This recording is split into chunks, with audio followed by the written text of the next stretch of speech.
Estoy tan emocionada por nuestro nuevo hogar, dije mientras miraba los papeles sobre el escritorio del corredor.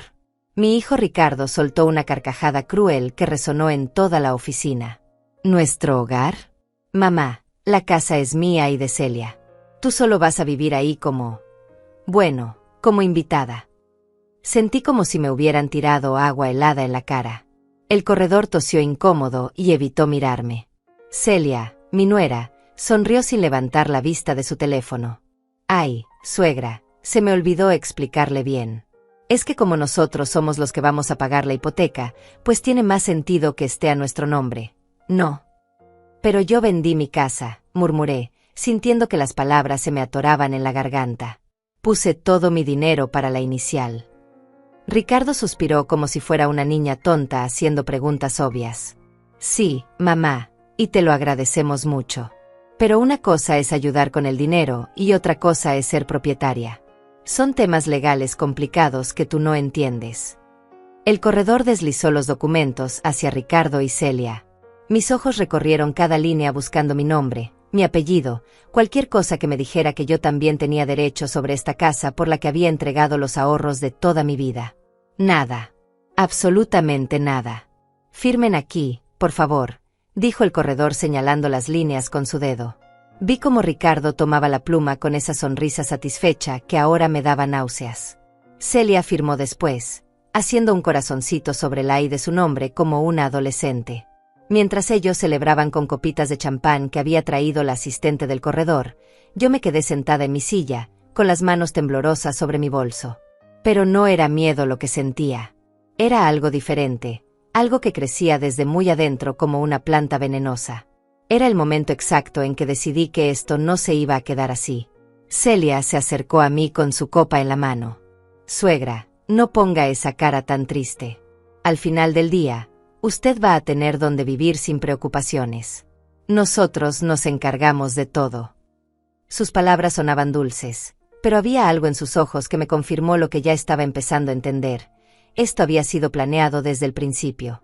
Ricardo guardó los documentos en su portafolio de cuero negro, el mismo que le regalé cuando se graduó de la universidad. Mamá, vamos a almorzar para celebrar. Invito yo. Como si me estuviera haciendo un favor. Como si no acabara de robarme la casa que era mía por derecho.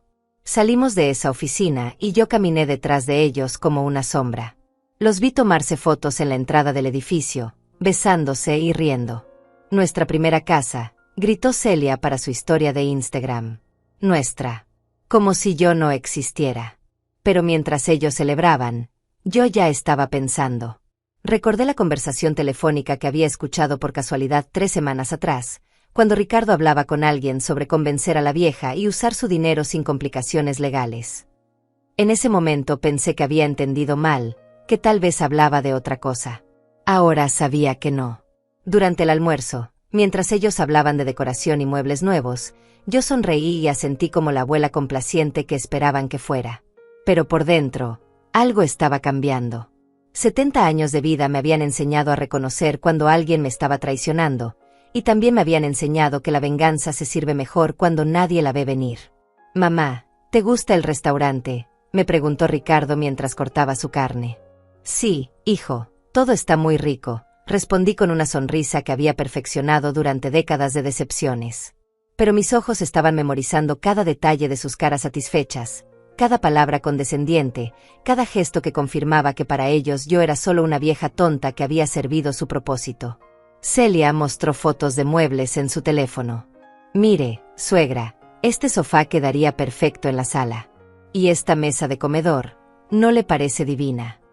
Yo asentía mientras calculaba mentalmente cuánto costarían todas esas cosas que ellos iban a comprar con el dinero que yo había puesto para la casa.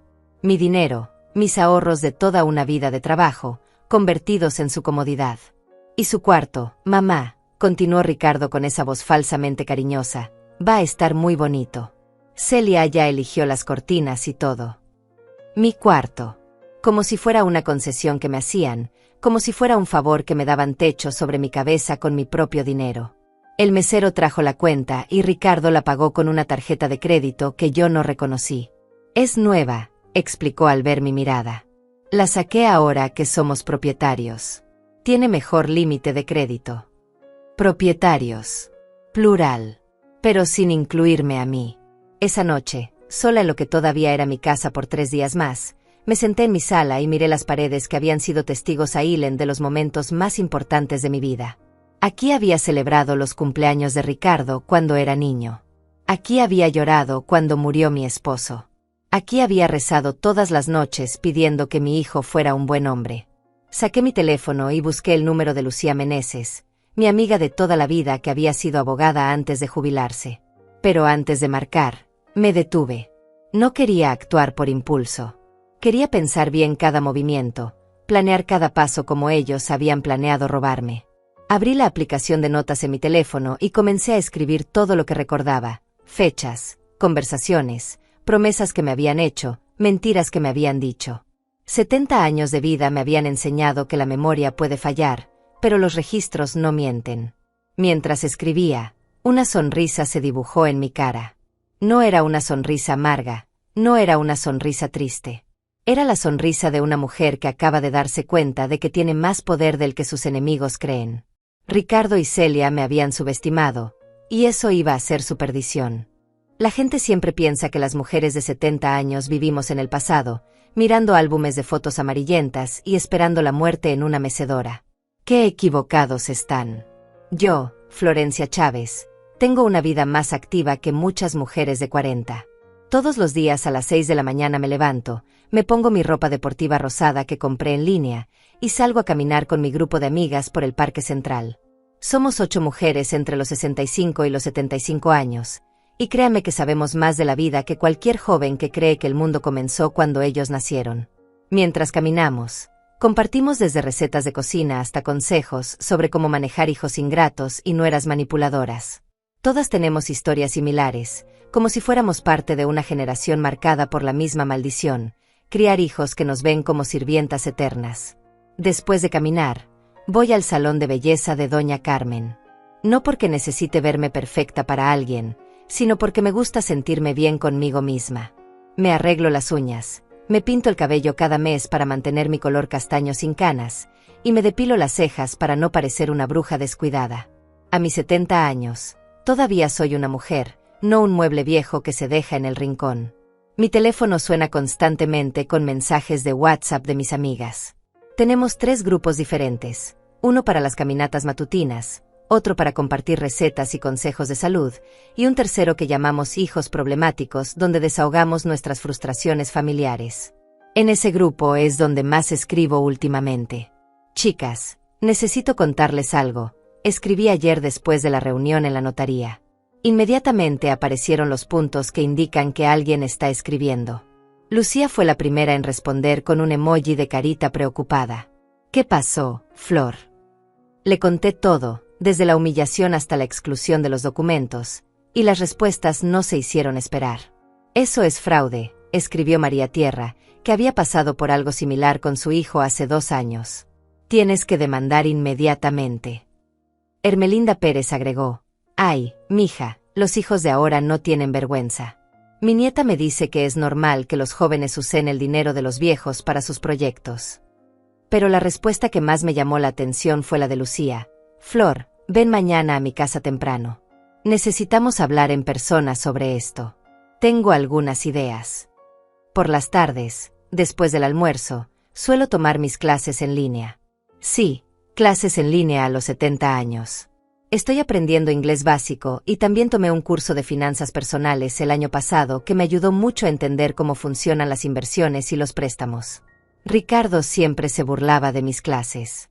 Mamá, ¿para qué quieres aprender inglés a tu edad? Ya no vas a viajar a ningún lado.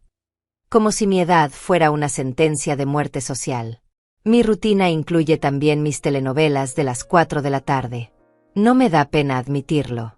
Veo 3 diferentes, y curiosamente todas tienen mujeres maduras que pelean por sus derechos contra familias abusivas. A veces pienso que los guionistas conocen nuestras vidas mejor que nuestros propios hijos. Los fines de semana voy al centro comercial con alguna de mis amigas. No solo a comprar cosas necesarias, sino también a disfrutar de un café, a ver a la gente, a sentirme parte del mundo. Uso aplicaciones en mi teléfono para pedir taxis, para pagar cuentas, para hacer compras en línea. Manejo mi cuenta de banco desde mi celular y tengo mis propias tarjetas de crédito que pago religiosamente cada mes. La semana pasada, antes de que pasara lo de la casa, subí una foto a Facebook celebrando mis 70 años con una copa de vino en mi restaurante favorito. Recibí más de 200 comentarios de amigos y familiares felicitándome. Ricardo comentó: «Feliz cumpleaños, mamá. Te ves muy bien». Celia puso un corazoncito. Ahora veo esos comentarios y me dan náuseas. Tengo mi propia cuenta de Netflix y veo series que Ricardo considera muy avanzadas para mí. El otro día me preguntó por qué veía una serie sobre narcotráfico. «Mamá, esas cosas no son para ti». Como si mi cerebro se hubiera desconectado el día que cumplí 60 años. Veo documentales sobre crímenes reales, series de suspenso, programas de cocina internacional. Mi mente está más activa que nunca. Mis nietos, los hijos de mi hija que vive en otro estado, me llaman por videollamada todas las semanas. Ellos sí me respetan, me piden consejos, me cuentan sus problemas del colegio. Con ellos hablo de sus videojuegos, de sus amigos, de sus planes para el futuro. Ellos no me ven como una reliquia, sino como su abuela sabia que los entiende. Por las noches, antes de dormir, reviso mis redes sociales. Tengo Instagram, Facebook, WhatsApp y hasta TikTok, aunque ese último solo para ver videos graciosos que me mandan mis nietos. Comento fotos de mis amigas, comparto recetas que encuentro y mantengo conversaciones inteligentes con gente de todas las edades. Mi casa, la que vendí para el proyecto familiar, estaba perfectamente organizada con tecnología moderna. Tengo televisión inteligente, wifi de alta velocidad, una tablet para leer libros digitales y una bocina Bluetooth para escuchar música mientras cocino. No soy una vieja anticuada viviendo en el pasado. Soy una mujer moderna que ha sabido adaptarse a los tiempos. El día después de la humillación en la notaría, mantuve mi rutina normal. Caminé con mis amigas, fui al salón, almorcé viendo mi telenovela favorita. Pero por dentro, algo había cambiado para siempre. Cada actividad que hacía, cada conversación que tenía, cada mensaje que enviaba, todo estaba teñido por la nueva realidad. Mi hijo me había traicionado de la manera más cruel posible. Esa noche, mientras ordenaba mi ropa para la mudanza forzosa, encontré documentos que había guardado años atrás. Recibos de transferencias bancarias, copias de cheques, registros de gastos que había hecho para ayudar a Ricardo en diferentes momentos de su vida. La universidad, su primer carro, el dinero para su boda, los préstamos que nunca me devolvió. Todo estaba ahí, documentado, como si mi subconsciente hubiera sabido que algún día lo iba a necesitar.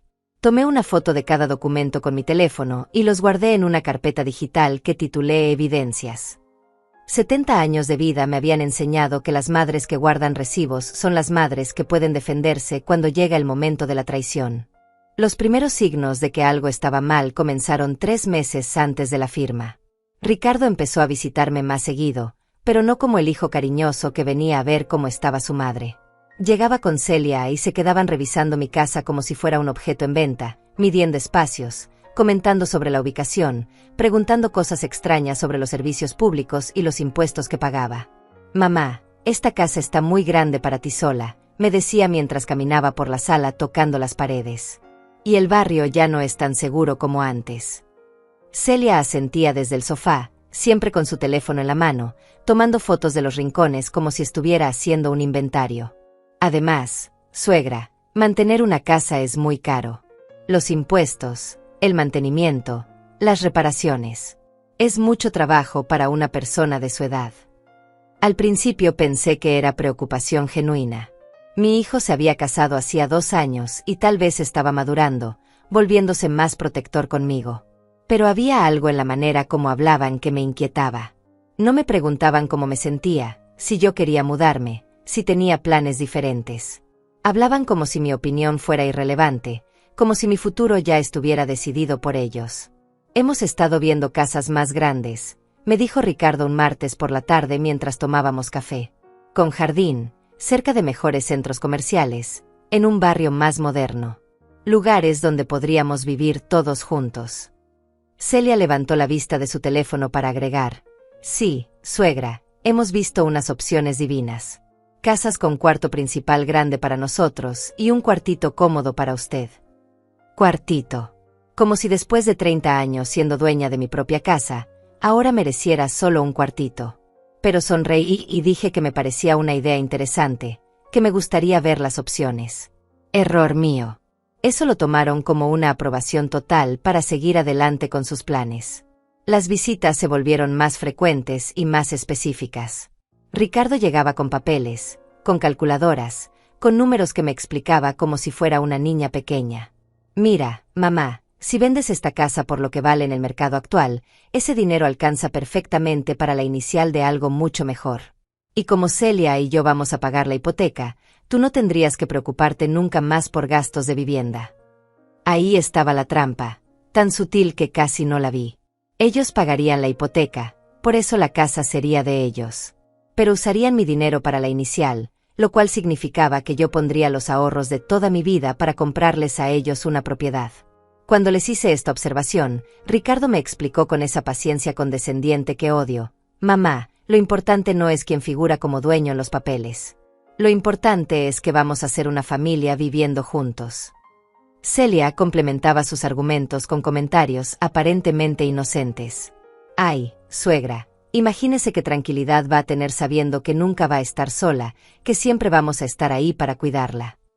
Pero la manera como decía cuidarla sonaba más como vigilarla o controlarla. Una tarde, mientras Ricardo estaba en el baño, Celia se acercó a mí en la cocina. Suegra, usted sabe que Ricardo la adora, ¿verdad? Él solo quiere lo mejor para usted. Y yo también la quiero mucho.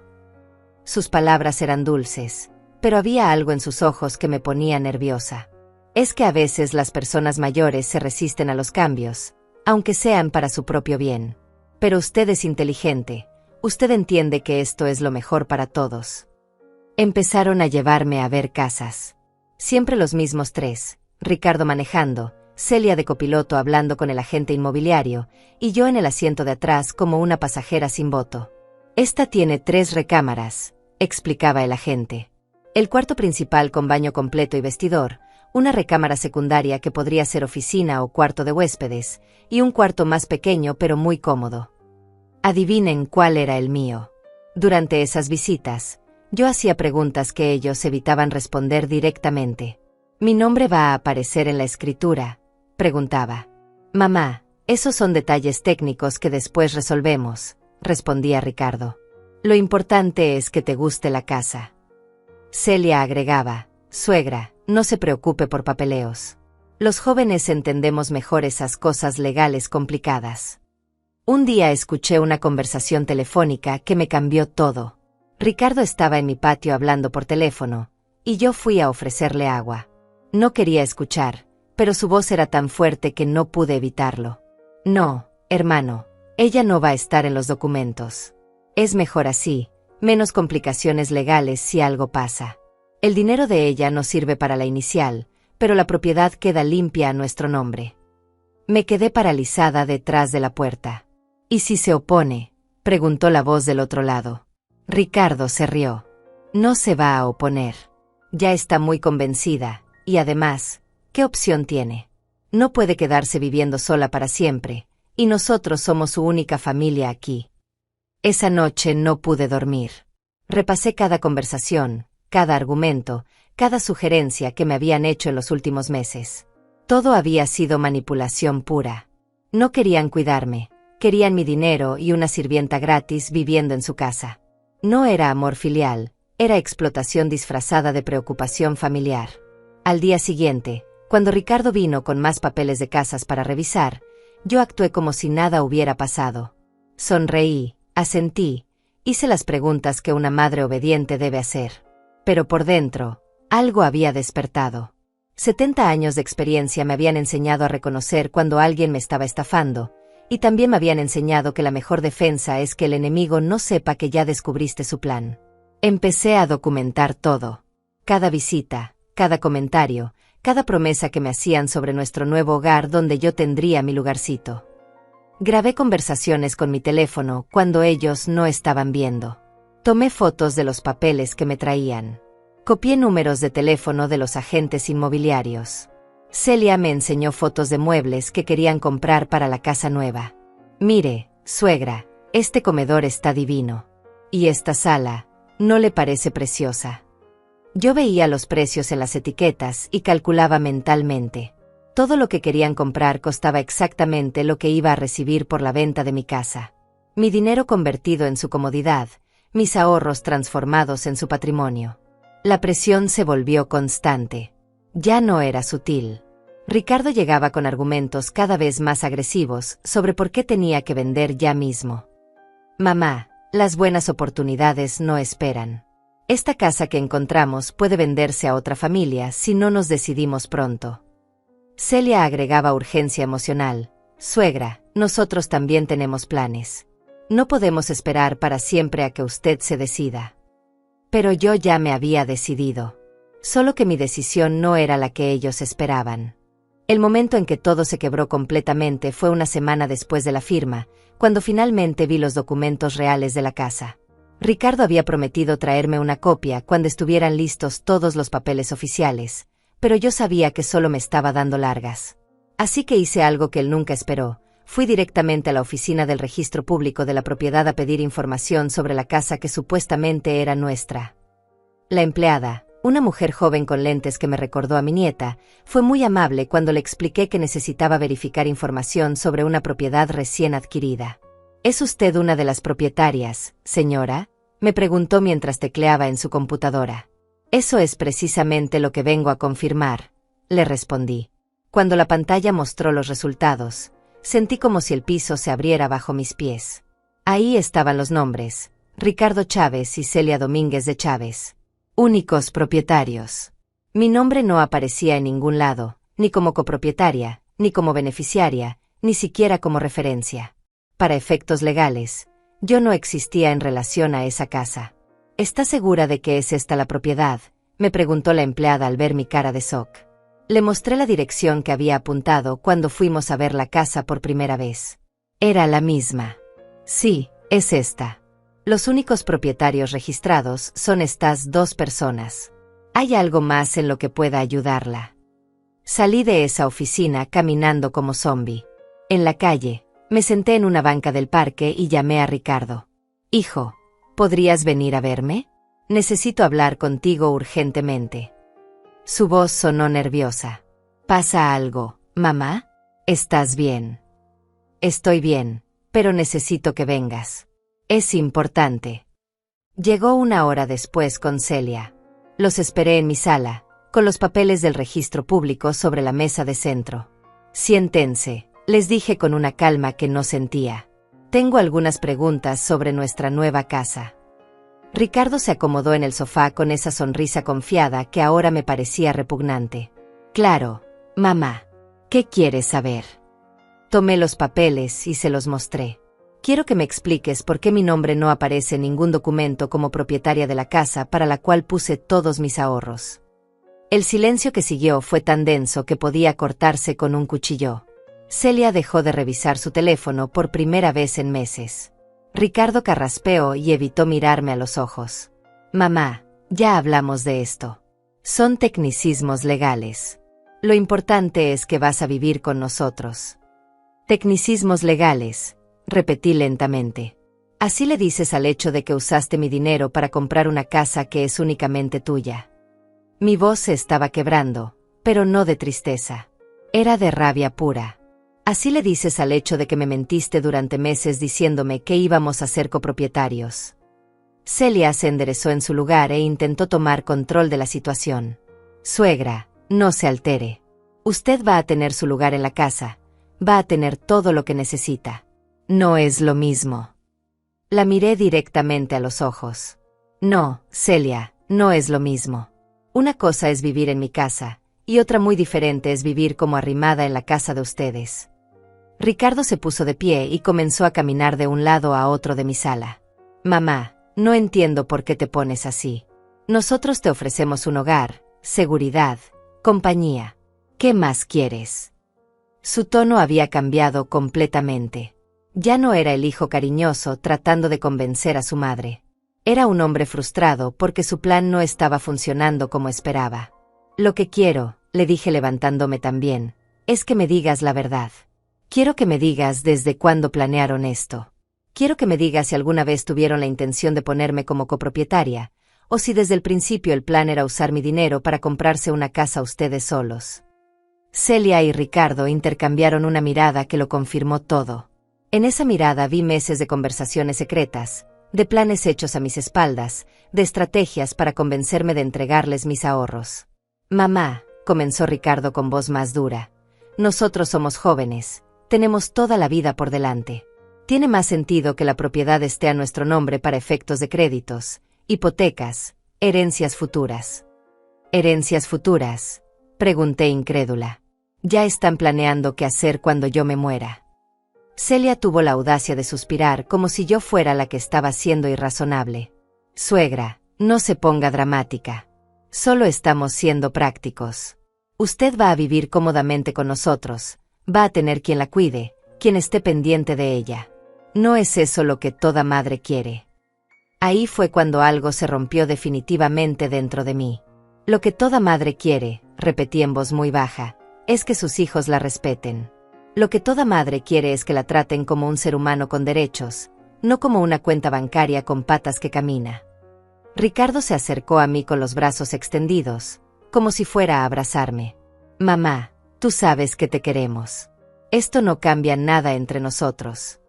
Retrocedí antes de que me tocara. No me toques. No te atrevas a tocarme después de lo que han hecho. ¿Qué hemos hecho?, gritó Celia desde el sofá. Le estamos ofreciendo una vida mejor. Le estamos resolviendo todos sus problemas. Ya no va a tener que preocuparse por nada. Su máscara de nuera dulce había caído completamente. Ahora veía a la mujer real, calculadora, fría, manipuladora. Mis problemas, dije con una calma que me sorprendió a mí misma, no eran vivir en mi propia casa que había pagado con mi trabajo. Mi problema ahora es tener una familia que me ve como una idiota que pueden estafar cuando se les antoje. Ricardo se sentó pesadamente en una silla. Mamá, estás exagerando. Nosotros nunca te hemos faltado al respeto. Me reí, pero no era una risa de alegría. Era la risa amarga de quien acaba de entender que ha estado viviendo una mentira. ¿No me han faltado al respeto? ¿Así le dices a convencerme de vender mi casa con mentiras? ¿Así le dices a planear a mis espaldas cómo usar mi dinero? Celia se levantó y se dirigió hacia la puerta. Señora Florencia, nosotros vinimos aquí de buena fe a ofrecerle algo bueno. Si usted no lo aprecia, ese es su problema. Pero la oferta sigue en pie. Puede venir a vivir con nosotros, o puede quedarse aquí sola y ver qué pasa. La amenaza era clara, venía conmigo en sus términos, o me quedaba sin familia. Pero había algo que ellos no sabían. 70 años de vida me habían enseñado que estar sola es mejor que estar mal acompañada. Y también me habían enseñado que cuando alguien te subestima tanto como para intentar estafarte en tu propia cara, es porque no conoce realmente con quién se está metiendo. Después de que se fueron, me quedé sentada en mi sala vacía, rodeada de cajas de mudanza que había empacado creyendo que me iba a mi nuevo hogar. Pero ya no era tristeza lo que sentía. Era algo mucho más poderoso. Era determinación. Ellos habían cometido el error de creer que por ser vieja era tonta. Ahora iban a descubrir lo equivocados que estaban. Esa misma noche, después de que Ricardo y Celia se fueron con sus amenazas baratas, hice algo que no había hecho en años. Me serví una copa de vino tinto y me senté a planear mi venganza como si fuera una estrategia militar. 70 años de vida me habían enseñado que la paciencia es el arma más poderosa de una mujer inteligente, y yo había decidido usar toda mi experiencia para enseñarles a esos dos jóvenes arrogantes que subestimar a una abuela había sido su error más grande. Lo primero que hice fue llamar a Lucía Meneses. Lucía, sé que es tarde, pero necesito verte mañana temprano. Es urgente. Su voz sonó inmediatamente alerta. Flor, ¿qué pasó? ¿Estás bien? Estoy más que bien. Estoy decidida. Y necesito tu ayuda profesional. Llegó a mi casa a las 8 de la mañana con un maletín de cuero que no había visto en años, desde que era abogada activa. Cuéntame todo desde el principio, me dijo mientras sacaba una libreta y una grabadora pequeña. Y no te dejes ningún detalle, porque vamos a necesitar cada evidencia que tengamos.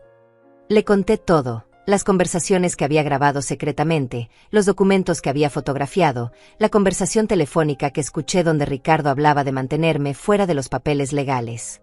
Lucía tomaba notas con la precisión de quien había pasado 40 años defendiendo casos difíciles.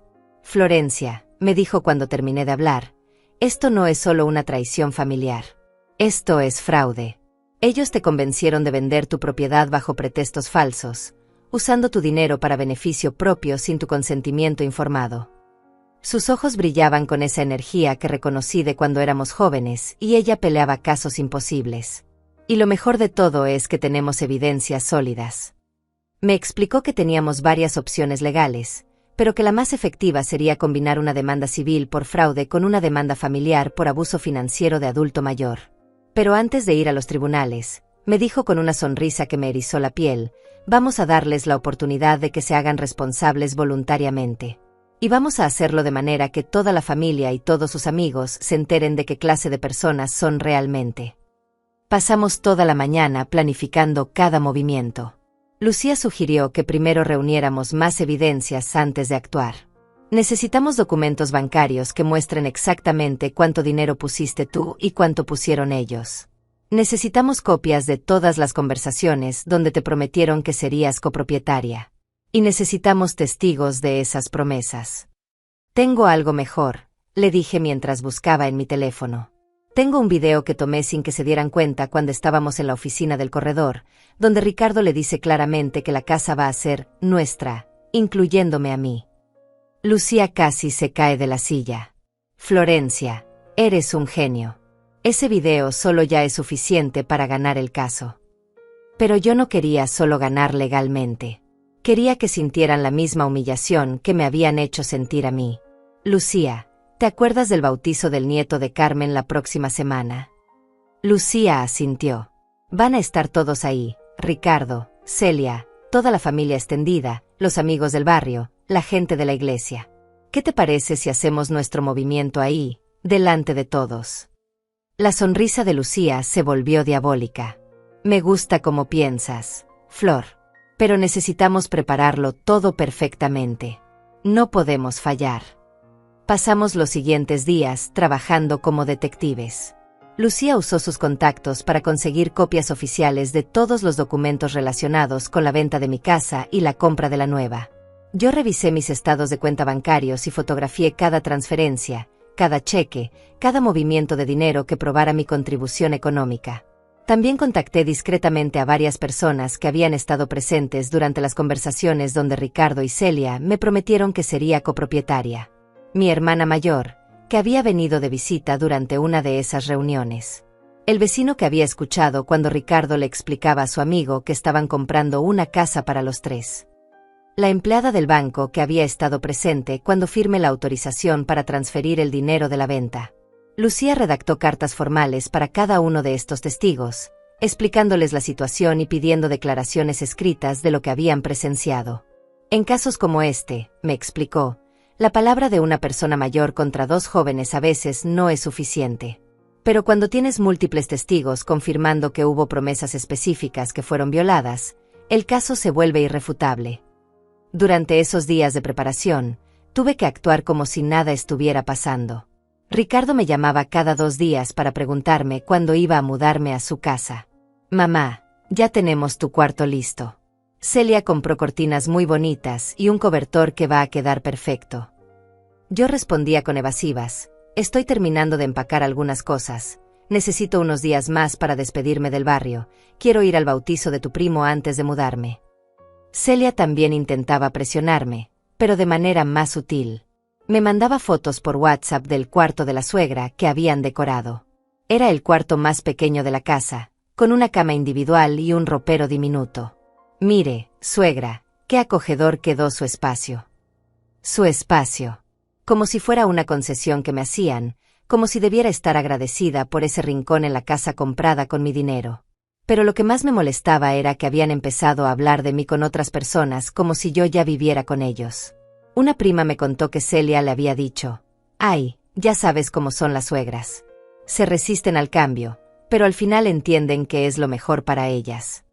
Ricardo le había comentado a su amigo del trabajo, Mi mamá está un poco testaruda, pero ya va a entender que no puede vivir sola para siempre. Cada una de esas conversaciones reportadas por terceros se sumaba a mi expediente de evidencias.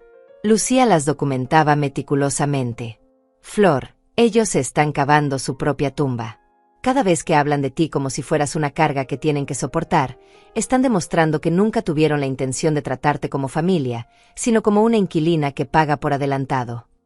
La noche antes del bautizo, Lucía vino a mi casa para el ensayo final.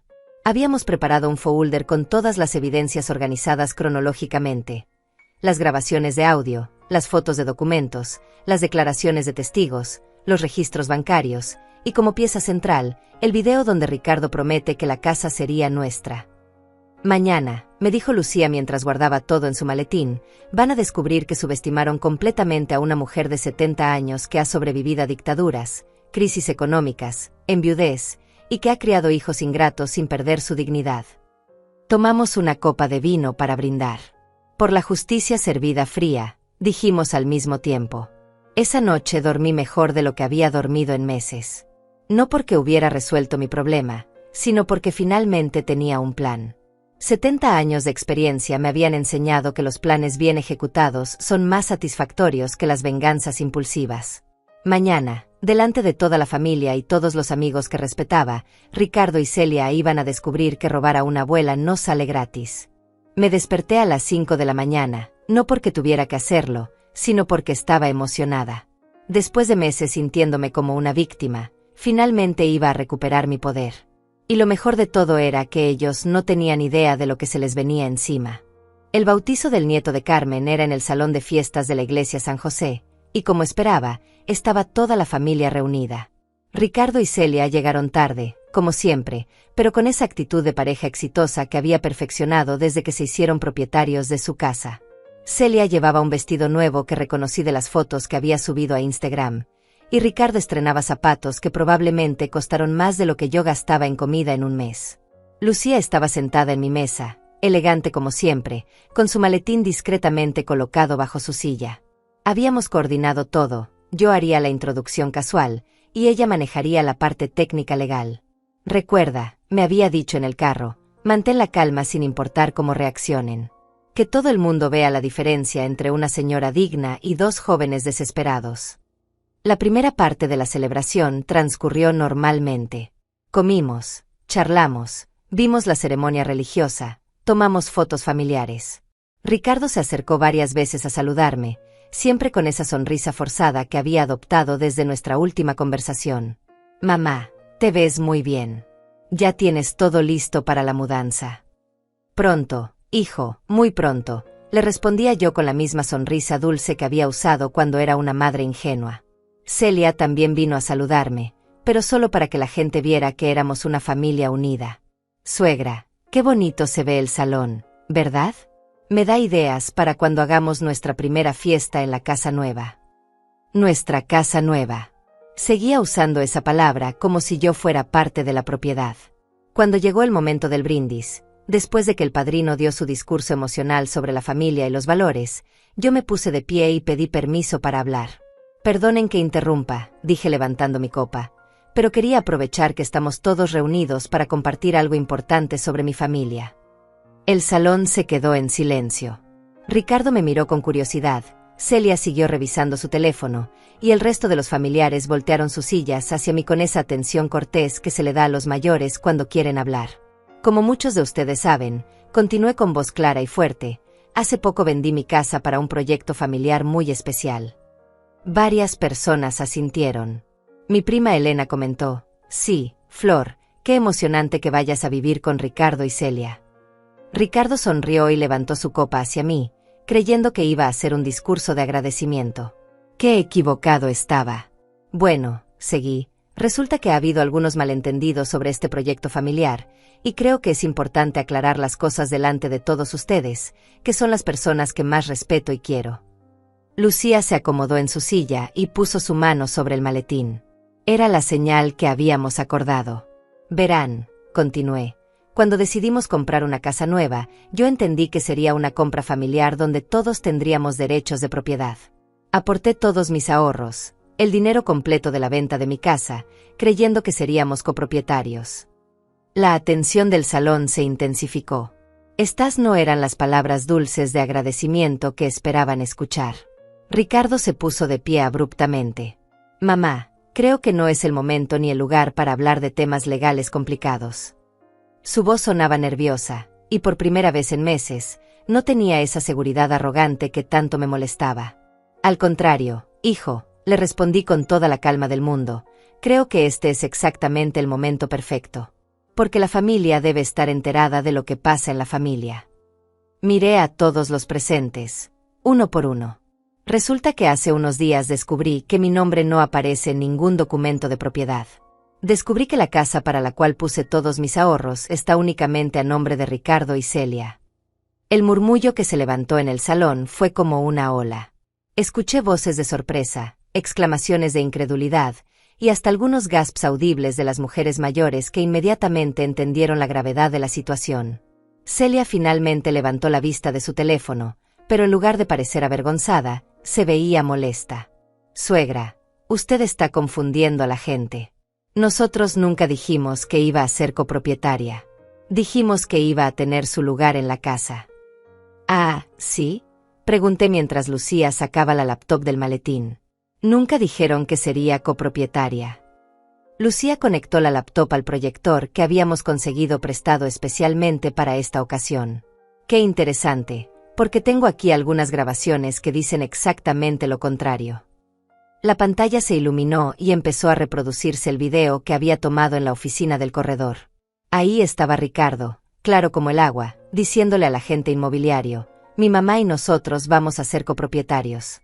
Ella va a poner el dinero de la inicial que sale de la venta de su casa, y nosotros vamos a pagar la hipoteca. La casa va a ser de los tres. El silencio que siguió era tan denso que podía cortarse con un cuchillo. En la pantalla, la voz de Ricardo continuaba. Es importante que mi mamá se sienta segura, que sepa que tiene derecho sobre la propiedad. No queremos que piense que está perdiendo su patrimonio. Ricardo estaba pálido como un papel. Celia había guardado el teléfono y miraba la pantalla con los ojos muy abiertos. El resto de la familia los miraba a ellos con una mezcla de horror y decepción que no tenía precio. Pero eso no es todo, continué mientras Lucía cambiaba a la siguiente evidencia.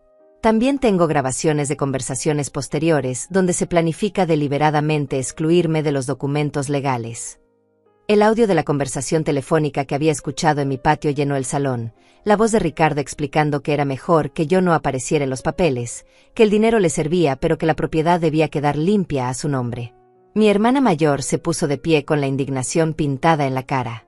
Ricardo Chávez, tú planeaste robarle la casa a tu propia madre. Otras voces se sumaron inmediatamente.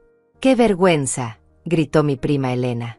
Eso es abuso de anciano, exclamó el tío Alfredo. Pero la cereza del pastel vino cuando Lucía proyectó los documentos bancarios que mostraban exactamente cuánto había aportado yo versus cuánto habían aportado ellos. Como pueden ver, explicó Lucía con voz profesional, la señora Florencia aportó el 100% del dinero para la inicial, que fueron 200,000 pesos. Ricardo y Celia aportaron exactamente 0 pesos. Sin embargo, ellos aparecen como únicos propietarios de una casa valorada en 500,000 pesos. El escándalo que se armó fue épico. Las mujeres mayores empezaron a hablar todas al mismo tiempo, expresando su indignación. Los hombres movían la cabeza con disgusto. Algunos de los jóvenes sacaron sus teléfonos para grabar lo que estaba pasando. Ricardo intentó defenderse, pero su voz se quebraba. Ustedes no entienden. Nosotros le ofrecimos un hogar, seguridad, cuidados. Ella iba a vivir mejor con nosotros que sola en su casa vieja. Pero sus argumentos sonaban patéticos después de haber visto las evidencias. Celia, por su parte, atacó directamente. Esto es una trampa. Ella nos está exhibiendo porque está resentida. Nosotros actuamos de buena fe. Pero su propia voz grabada la contradecía, donde claramente se le escuchaba hablando de usar el dinero de la vieja y mantenerla contenta hasta que firmara todo. El momento culminante llegó cuando mi prima Carmen, la madre del niño bautizado, se acercó a Ricardo y le dijo, «Muchacho, yo te he conocido desde que naciste, y nunca pensé que serías capaz de esto. Tu madre te dio la vida, te crió, te educó, y tú le pagas robándole la casa. El bautizo se había convertido en el tribunal popular más efectivo que había visto en mi vida. Y lo mejor de todo era que yo no había tenido que gritar, no había tenido que suplicar, no había tenido que pelear. Solo había tenido que mostrar la verdad, y la verdad había hablado por sí sola. Después del escándalo en el bautizo, Ricardo y Celia se fueron del salón corriendo como ladrones descubiertos, pero no antes de que Celia gritara amenazas que toda la familia escuchó. Esto no se va a quedar así. Usted va a ver lo que es bueno. Nosotros tenemos todos los papeles legales de nuestro lado. Mi prima Carmen le respondió desde su mesa: los papeles que consiguieron con mentiras y estafas no valen nada, niña sinvergüenza. Lo que siguió fue aún más satisfactorio que la exposición pública. Durante la siguiente semana, mi teléfono no paraba de sonar. Familiares, amigos del barrio, conocidos de la iglesia, todos llamaban para expresar su indignación y ofrecerme apoyo. Florencia, no puedo creer lo que vi en ese video, me decía mi comadre Rosa. Ese muchacho se veía tan bueno, tan educado. ¿Quién iba a pensar que sería capaz de robarle a su propia madre? Pero las llamadas que más me dolieron fueron las de apoyo incondicional. Mi hermana mayor me llamó llorando. Flor, perdóname por no haberme dado cuenta antes. Yo estuve en esa reunión donde prometieron que serías copropietaria, y debí haber insistido en que todo quedara por escrito. Mi nieta, que vive en otro estado, me videollamó furiosa. Abuela, ya hablé con mamá. Estamos contigo en esto. Lo que hizo mi tío es imperdonable.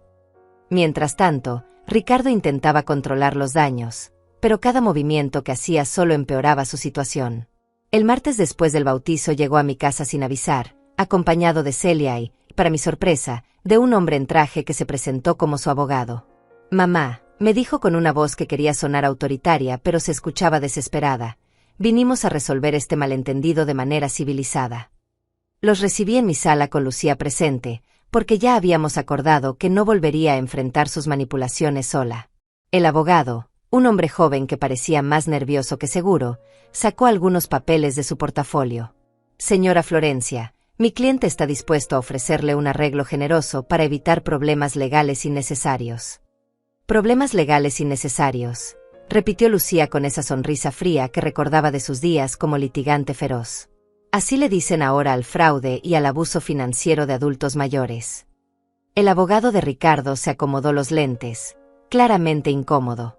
Bueno, hay diferentes maneras de interpretar los hechos.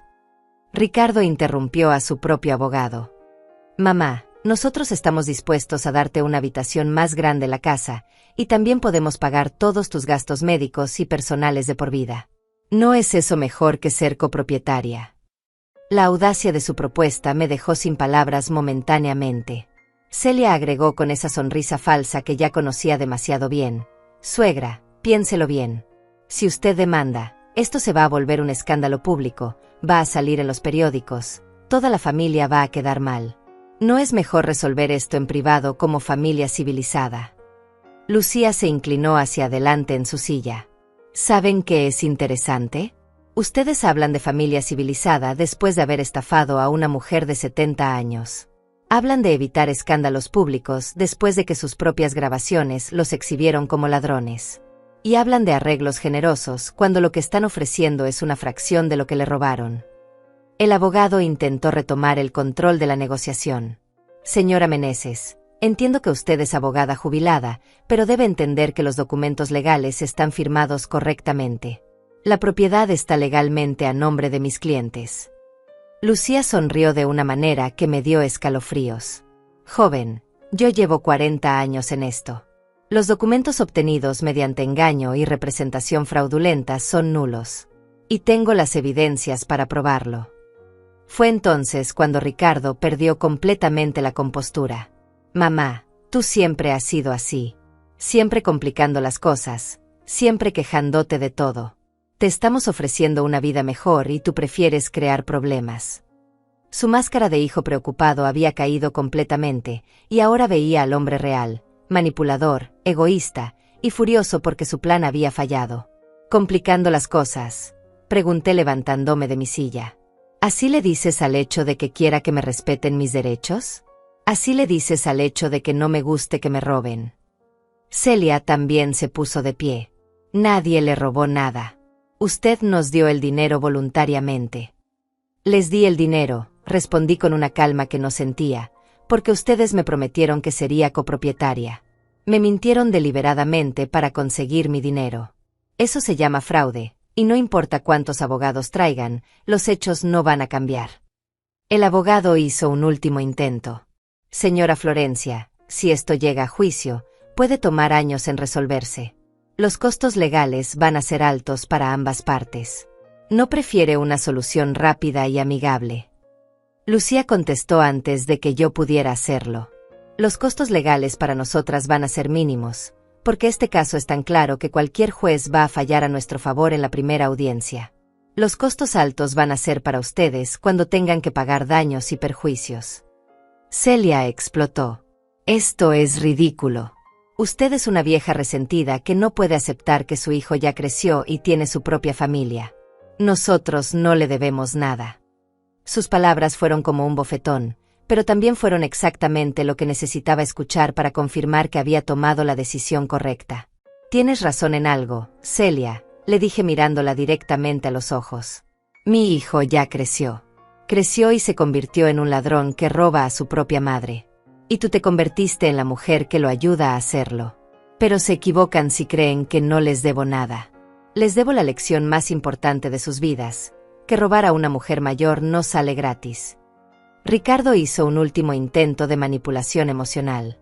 Mamá, ¿de verdad vas a destruir nuestra relación por una casa? ¿Vas a elegir el dinero sobre tu familia? La ironía de sus palabras era tan grande que casi me da risa. Ricardo, le dije con toda la tristeza que sentía, ustedes fueron los que eligieron el dinero sobre la familia cuando decidieron estafarme. Yo solo estoy eligiendo mi dignidad sobre su abuso. Se fueron esa tarde con más amenazas. Vas a ver, mamá, me gritó Ricardo desde la puerta. Cuando estés sola y enferma, no vengas a buscarnos. Cuando necesites ayuda, acuérdate de que preferiste a los abogados antes que a tu familia. Pero sus amenazas ya no me daban miedo. Después de 70 años de vida, había aprendido que estar sola con dignidad es mejor que estar acompañada por ladrones. Esa noche, Lucía y yo celebramos con una copa de vino. Flor, me dijo, en 40 años de carrera, nunca había visto a alguien mantener tanta compostura ante provocaciones tan obvias. Ellos están desesperados, y eso significa que saben que van a perder. Tenía razón. La desesperación en sus voces, las amenazas vacías, los intentos patéticos de chantaje emocional, todo confirmaba que ya no tenían control de la situación. Pero lo mejor de todo era que yo había recuperado algo que creía perdido, mi poder. Durante meses me había sentido como una víctima, como una vieja tonta que había sido engañada por su propia familia. Ahora me sentía como lo que realmente era, una mujer inteligente y experimentada que había logrado desenmascarar a sus estafadores y estaba a punto de conseguir justicia. La ruptura definitiva llegó de una manera que ni siquiera Lucía había anticipado. 2 días después de la visita con el abogado, Ricardo apareció en mi casa a las 6 de la mañana, golpeando la puerta como si fuera la policía. Cuando abrí, estaba solo, sin Celia, sin abogado, y con una cara de desesperación que nunca le había visto. Mamá, necesitamos hablar, me dijo empujando la puerta para entrar sin que lo invitara. Esto se está saliendo de control. Se veía demacrado, como si no hubiera dormido en días. La gente del trabajo ya se enteró de lo que pasó en el bautizo. Mi jefe me preguntó si era cierto que había estafado a mi madre. Celia está recibiendo mensajes horribles en sus redes sociales. Me quedé de pie en la entrada, sin invitarlo a sentarse. ¿Y qué esperabas, Ricardo? ¿Pensaste que podías robarme sin consecuencias? ¿Creíste que iba a quedarme callada para proteger tu reputación? Sus ojos estaban rojos, y por un momento pensé que iba a llorar. Mamá, yo nunca quise lastimarte. Solo queríamos lo mejor para todos. No, le dije con una firmeza que me sorprendió a mí misma. Ustedes quisieron lo mejor para ustedes. A mí me vieron como una fuente de dinero que podían manipular. Ricardo se sentó en mi sofá sin permiso, enterrando su cara entre sus manos. Las cosas se complicaron más de lo que pensamos. Al principio solo queríamos asegurar la propiedad legalmente, pero después... Después decidieron que era más conveniente mantenerme como una inquilina que paga por adelantado. Terminé la frase por él. Ricardo, yo te crié para que fueras un hombre honesto. ¿En qué momento decidiste que estaba bien mentirle a tu propia madre? Se levantó bruscamente y empezó a caminar de un lado a otro de mi sala. Porque tú nunca habrías entendido. Si te hubiéramos dicho la verdad desde el principio, nunca habrías aceptado. Su confesión fue como un puñal. Acababa de admitir que todo había sido premeditado, que sabían perfectamente que me estaban engañando. Exacto, le respondí. Nunca habría aceptado porque no era justo. Y ustedes lo sabían. Ricardo se dejó caer nuevamente en el sofá. Mamá, ¿qué quieres que haga? ¿Quieres que vendamos la casa? ¿Quieres que nos quedemos sin hogar? ¿Quieres destruir mi matrimonio? La manipulación emocional era tan obvia que casi me da risa. Lo que quiero, le dije, es que me devuelvas mi dinero y que asumas las consecuencias de tus actos. No tenemos el dinero, murmuró. Lo usamos para la inicial, los gastos de escrituración, los muebles nuevos, algunas deudas que teníamos. No podemos devolverte todo de una vez. Ahí estaba la verdad que había estado esperando.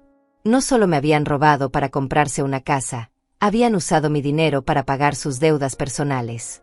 Entonces, le dije con una calma que contrastaba con su desesperación, van a tener que encontrar la manera de conseguirlo. Pueden vender la casa, pueden pedir un préstamo, pueden vender sus carros. No es mi problema cómo lo resuelvan. Ricardo levantó la cabeza con una expresión de pánico. Mamá, si vendemos la casa ahora, vamos a perder dinero. El mercado no está bueno. Debiste pensar en eso antes de robarme, le respondí sin una pizca de compasión. Tus problemas financieros no son mi responsabilidad. Se puso de pie nuevamente, pero esta vez su actitud había cambiado. Ya no era el hijo desesperado pidiendo perdón, era el hombre furioso que había salido a la superficie el día anterior. ¿Sabes qué, mamá? Tienes razón. Yo ya crecí, ya tengo mi propia familia, y ya no necesito andar rogándole a una vieja amargada que no entiende que el mundo cambió. Sus palabras fueron como balas, pero ya no me dolían como antes. Si quieres pelear legalmente, adelante. Pero no esperes que volvamos a hablarte nunca más. Ricardo, le dije caminando hacia la puerta para abrirla, ustedes rompieron esta relación el día que decidieron estafarme. Yo solo estoy reconociendo la realidad. Se dirigió hacia la salida, pero se detuvo en el marco de la puerta. Cuando tengas 80 años y estés enferma y sola, acuérdate de esta conversación. Acuérdate de que preferiste el dinero sobre tu hijo. Y tú, le respondí, cuando tengas mi edad y tus hijos te traten como tú me trataste a mí, acuérdate de que esto comenzó cuando decidiste que robar a tu madre estaba bien. Cerré la puerta detrás de él con una sensación extraña. No era triunfo, no era tristeza. Era alivio. Por fin había terminado de pretender que teníamos una relación familiar cuando lo único que quedaba entre nosotros era una transacción criminal. Esa misma tarde llamé a Lucía para contarle sobre la visita de Ricardo. Flor, esto es perfecto, me dijo. Acaba de confesar que sabían que te estaban engañando desde el principio. Y admitió que usaron tu dinero para pagar deudas personales. Eso agrava el fraude. Tenía razón. Cada palabra que Ricardo había dicho esa mañana fortalecía nuestro caso legal. Pero hay algo más importante, continuó Lucía. Ahora que él mismo cortó definitivamente la relación, ya no tienes que sentir culpa por demandarlo. Ya no puedes decir que estás destruyendo la familia, porque él mismo acaba de confirmar que la familia ya estaba destruida. Sus palabras me tranquilizaron completamente. Durante los siguientes días, Ricardo y Celia intensificaron su campaña de desprestigio. Celia subió a sus redes sociales una publicación larga hablando sobre suegras tóxicas y familias disfuncionales. Ricardo les contó a varios familiares su versión de los hechos, donde yo era una vieja caprichosa que se había vuelto contra ellos por malentendidos legales. Pero su estrategia le salió al revés. Las personas que realmente me conocían sabían que yo no era una persona vengativa o problemática. Cuando comparaban mi comportamiento tranquilo y digno durante 70 años con las acusaciones histéricas de dos jóvenes que habían sido expuestos públicamente como estafadores, la decisión era fácil. Mi hermana mayor me llamó para contarme que Ricardo había intentado convencerla de que me hablara para hacerme entrar en razón. Flor, me dijo, ese muchacho está desesperado. Me dijo que tú te habías vuelto imposible, y que estabas inventando problemas donde no los había. Pero yo le respondí que las grabaciones que escuchamos en el bautizo no eran invenciones tuyas. La gota que derramó el vaso llegó cuando Celia tuvo la audacia de llamar a mis amigas del grupo de caminata para pedirles que me convencieran de retirar la demanda. María Tierra me contó la conversación completa. Esa muchacha nos dijo que tú estabas confundida por tu edad, y que nosotras, como tus amigas, deberíamos ayudarla a hacerte entrar en razón. ¿Y qué le respondieron?, pregunté, aunque ya imaginaba la respuesta. Le dijimos que tú estás más cuerda que muchas jóvenes de su edad, y que si alguien necesitaba entrar en razón eran ella y su marido después de haber robado a una mujer de 70 años. María se rió. Deberías haber escuchado cómo colgó el teléfono cuando le dijimos que todas nosotras éramos testigos de que habían prometido hacerte copropietaria. Esa noche, sentada en mi sala vacía rodeada de cajas para la mudanza que nunca se realizó, me di cuenta de que había recuperado algo más valioso que el dinero. Había recuperado mi paz. Por primera vez en meses, no tenía que fingir que todo estaba bien. No tenía que pretender que amaba a personas que me habían traicionado. No tenía que sonreír mientras me robaban. La ruptura ya era definitiva, y había sido ellos quienes la habían concretado. Ahora solo faltaba que la justicia legal completara lo que la justicia moral ya había comenzado. 6 meses después de aquel bautizo que cambió mi vida, estoy sentada en la terraza de mi nuevo apartamento, tomando café mientras veo el amanecer sobre la ciudad. Es un departamento pequeño pero completamente mío, comprado con el dinero que recuperé después de que el juez falló a mi favor de manera tan contundente que hasta el abogado de Ricardo se disculpó conmigo al final de la audiencia. El proceso legal fue más rápido de lo que esperábamos. Cuando Lucía presentó todas las evidencias, el juez tardó menos de 1 hora en determinar que había habido fraude. Es uno de los casos más claros de abuso financiero a adulto mayor que he visto en años, dijo durante la sentencia. Los demandados no solo engañaron a la señora para obtener su dinero, sino que documentaron sus propias mentiras. Ricardo y Celia tuvieron que vender la casa para pagarme. No recuperé solo mi dinero original, el juez también ordenó que me pagaran daños y perjuicios por el sufrimiento emocional causado. Ironías de la vida, terminé con más dinero del que tenía antes de su estafa, y ellos terminaron viviendo en un apartamento alquilado más pequeño que mi casa original. Pero lo más satisfactorio no fue la compensación económica.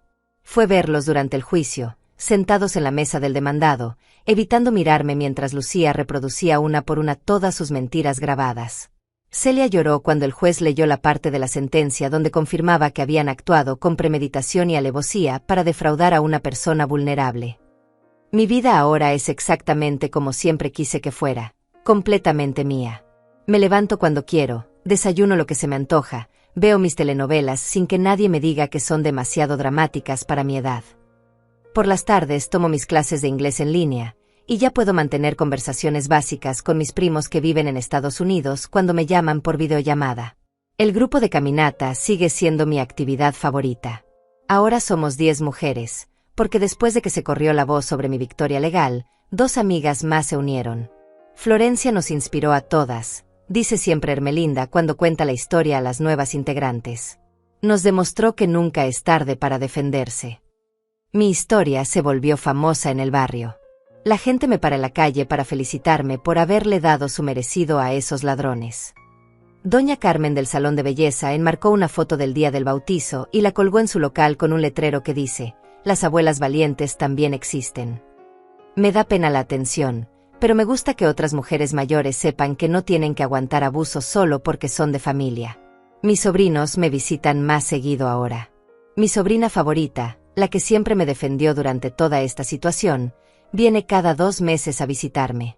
Tía, me dijo la última vez, me siento muy orgullosa de cómo manejaste la situación con Ricardo. Le demostraste a toda la familia que nadie tiene derecho a abusar de usted. Sus hijos, mis sobrinos nietos, me ven con ojos diferentes ahora. Ya no soy solo la tía abuela dulce que hace galletas, soy la tía abuela que se defendió como una guerrera. De Ricardo y Celia no he vuelto a saber nada directamente, pero las noticias llegan igual. Se divorciaron 3 meses después del juicio. Celia se fue a vivir con su madre, y Ricardo tuvo que mudarse a un cuarto alquilado en casa de un amigo. Mi hermana mayor me contó que intentó contactarla para preguntarle si yo estaría dispuesta a perdonar y olvidar todo esto. ¿Y qué le dijiste?, le pregunté a mi hermana. Le dije que el perdón se gana, no se exige, y que antes de pedir perdón, tendría que reconocer completamente lo que hizo mal. Ricardo nunca reconoció sus errores. Hasta el final siguió justificando sus acciones como malentendidos o diferencias de interpretación. Algunas noches, cuando estoy sola en mi apartamento, pienso en todo lo que pasó. No siento tristeza por haber perdido a Ricardo, siento alivio por haber descubierto quién era realmente antes de que fuera demasiado tarde. 70 años de vida me habían enseñado muchas cosas, pero esta experiencia me enseñó la más importante, que el amor verdadero nunca viene acompañado de abuso, manipulación o robo. Mi rutina actual es perfecta para mí. Por las mañanas camino con mis amigas y desayunamos juntas en el café del parque. Por las tardes leo mis libros, veo series, o charlo por videollamada con conocidos de todo el mundo que he hecho en mis clases de inglés en línea. Los fines de semana voy al cine sola o con alguna amiga, cosa que nunca había hecho antes porque siempre pensé que las señoras mayores no van solas al cine. El mes pasado me inscribí en un curso de fotografía digital. Quiero aprender a usar mejor la cámara de mi teléfono para tomarme fotos bonitas y subirlas a mis redes sociales. Abuela influencer, me dicen mis sobrinos nietos riéndose, pero no de manera burlona. Se sienten orgullosos de tener una tía abuela moderna que no se deja de nadie. Lucía y yo seguimos siendo mejores amigas, pero ahora también somos socias en un pequeño proyecto. Estamos escribiendo un libro sobre cómo las mujeres mayores pueden protegerse legalmente de familiares abusivos. Tu caso, me dice, puede ayudar a miles de mujeres que están pasando por situaciones similares pero no saben que tienen derechos. La editorial ya aceptó nuestra propuesta. El libro se va a llamar Nunca es tarde para defenderse, y va a incluir mi historia completa como ejemplo de que las víctimas de abuso familiar pueden recuperar su poder sin importar su edad. Lucía se encarga de la parte legal, y yo escribo la parte emocional y práctica. Ayer recibí un mensaje de una mujer de 65 años que vive en otro estado. Había escuchado mi historia a través de una prima en común, y me escribía para contarme que sus hijos estaban intentando convencerla de vender su casa para ayudarlos con un negocio. Después de conocer su historia, me escribió, decidí investigar más antes de tomar una decisión. Ese mensaje me confirmó que todo lo que viví había valido la pena. No solo había recuperado mi dinero y mi dignidad, había demostrado que las mujeres mayores no somos víctimas fáciles por defecto. Somos víctimas fáciles solo cuando decidimos serlo. Esta mañana, mientras tomaba mi café en la terraza y revisaba los mensajes de mi grupo de WhatsApp con las amigas, me llegó una notificación de Instagram. Alguien había comentado en una foto que subí ayer de mi nuevo corte de pelo, señora Florencia, usted es mi inspiración. Gracias por enseñarnos que nunca es tarde para empezar de nuevo. Sonreí y respondí, gracias, mija. Recuerda que después de muchos años cuidando a otros, llegó el momento de decidir a quién cuidar. Y elegí cuidarme a mí misma. Por fin, después de 70 años de vida, era yo la que decidía a quién cuidar. Y había elegido bien.